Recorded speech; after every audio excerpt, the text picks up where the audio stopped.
friends, it's McGruff, the library dog, back again.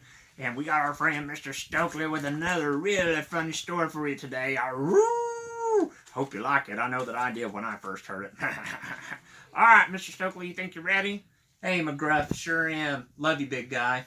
Hey, friends, I got a good one for you today. It's called Bedhead, and it is by Margie Palatini. She's one of my favorite children's book authors, and she's extremely funny in the way that she tells her stories. Do you remember the story I told you about Piggy Pie? She also wrote that book.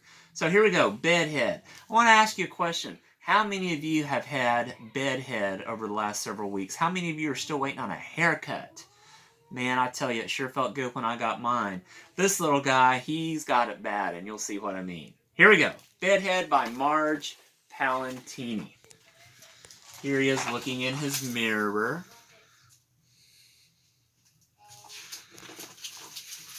Here we go. Slip, slump, shuffle, slump.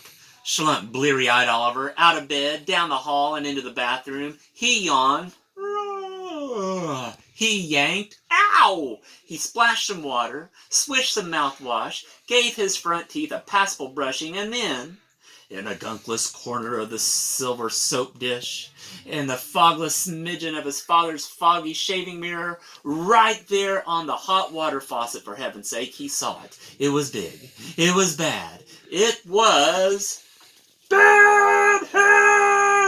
Oliver's hair was out of control. Way out of control. There was hair going this way, hair going that way, hair going up and down, around and around, and there was one teeny tiny clump of hair way at the back of his head that looked just like a cat's coughed up fur ball.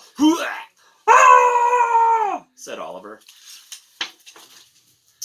Oliver's scream shook, it rattled, it rolled all the way down the stairs and into the kitchen where Fruit Loops went flying, milk was spilled, spit was sputtered, and two toasties did triple backflips onto the breakfast table.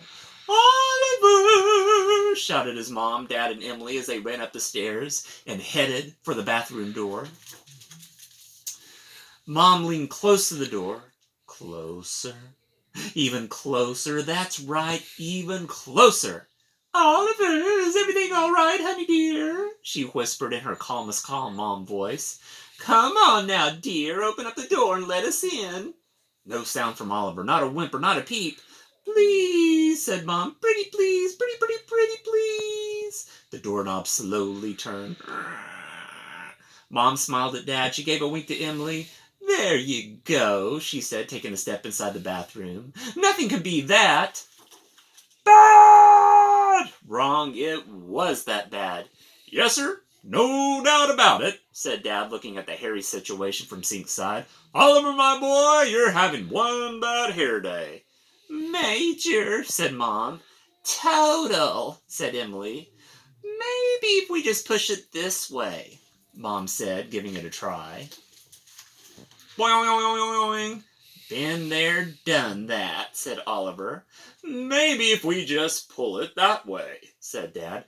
Boing, boing, boing, boing. "Been there, done that," said Oliver. "I could curl it," said Emily, ready to roll. Oliver stared as Steely stared at his sister. "I don't think so." "Well, why don't we just wet it?" said Mom. "Yeah, let's all just wet it," they said. So they watered Oliver. They splished him and splashed him, gave him a good soak and a dunk. "Ah," they said, sighing a confident job well done sigh. Oliver's bedhead was now one dripping wet head. And then it dried. Hair started going this way, hair started going that way, up and down, all around, and there was a bigger clump of hair way at the back of his head that looked just like a cat's coughed up fur ball. "I say we spray it," said Dad, taking aim with a squirt. "Spray, spray, spray," said Mom and Emily. "So spray already," said Oliver. So they spritzed him, they sprayed him, they gooped and glopped and moosed him. They even hairpinned his hair flat in 5 places for good measure. "Ah," they said, sighing a confident job well done sigh.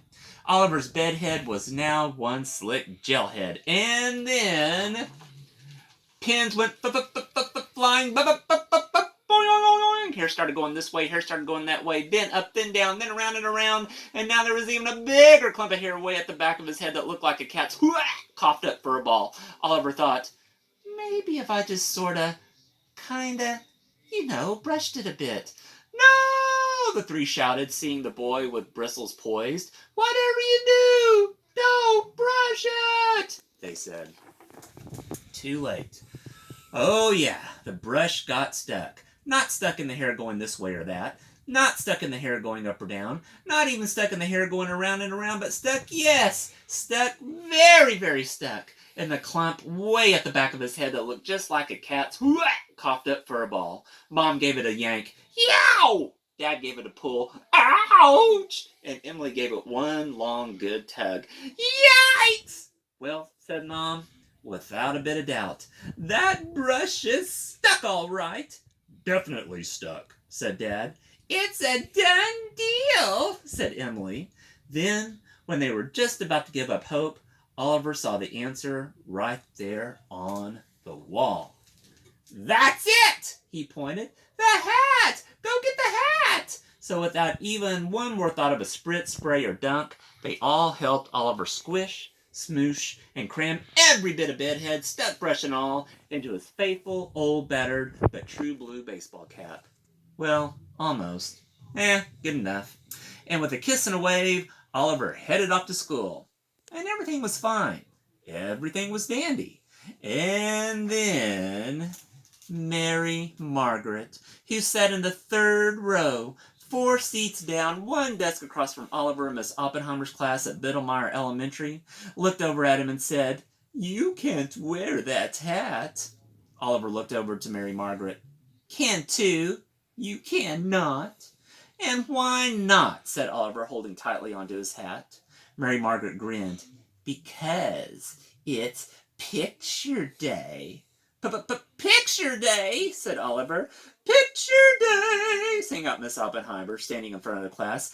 Everyone line up for our class picture. Back straight, eyes front, smiles wide, and hats off. Oh no, said Oliver, hats off. We're waiting, Oliver, said Miss Oppenheimer as everyone took their places. We're waiting, Oliver, said Mary Margaret. We're waiting, Oliver, said everyone else. Hey, kid, said the man behind the camera. Yeah, you with the lumpy-looking head. Off with that hat. Oliver hemmed, he hawed, but he knew that he had had it. He lifted the brim and slowly took off his faithful, old, battered, but true blue baseball cap. He held his breath. He closed his eyes and he waited. And he waited some more. Nothing. Zero. Zilch. Nada. He opened up his eyes and he looked up. There was no hair going this way, no hair going that way, no hair going up or down, not even around and around, and no one could see the brush stuck in the clump of hair way at the back of his head that looked like a cat's coughed up for a ball. Ah, said Oliver, sighing a confident job well done sigh.